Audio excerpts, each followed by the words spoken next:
The artwork I chose to critique is the carved biomorphic abstraction made by Hallie Bogdan.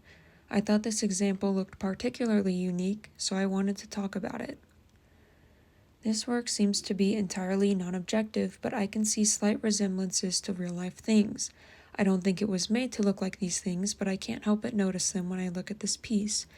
In some ways, it looks like a fork, a melting popsicle, or a heart, but I'm still sure it was meant to be non-representational. The color is a plain purple, the same color as the foam, nothing changing the main material. While there are physical lines, like the lines that make the straight lines at the bottom, and then the curved lines at the top of the piece, and then the line at the base, there's also a non-physical line. Because the object is slanted, it provides a diagonal line across the piece.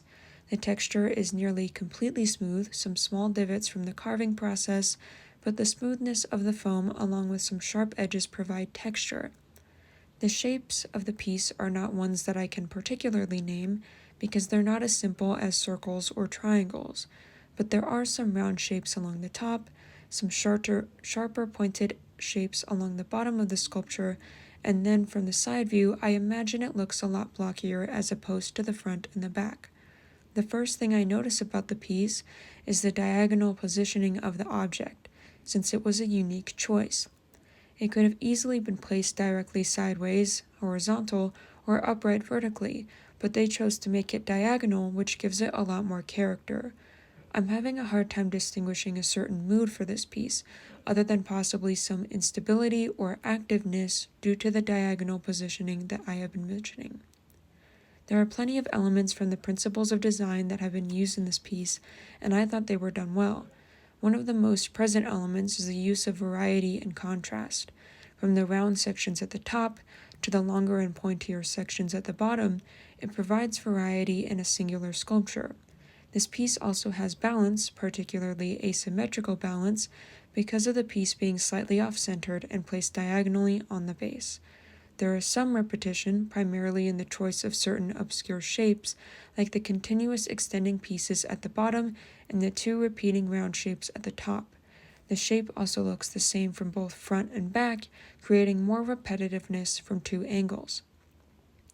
From what I've gained by looking at this piece, I do not think there are specific symbols being used in it. To me, the work is formal because I don't think I have anything to go off of conceptually. Because I think the piece is non-objective, I don't think it relies on historical references or social commentary. I think the piece just is what it is. I think the art piece just shows what the artist could come up with non-representationally, not supplying a deeper meaning between the artwork or the artist. However, I could possibly link it to something in my life, which is that not everything is perfect. Some things are a little off-centered or diagonal, and that can still be beautiful in itself. I do think that this piece has intrinsic value and worth, primarily because I think it is a very unique and original concept.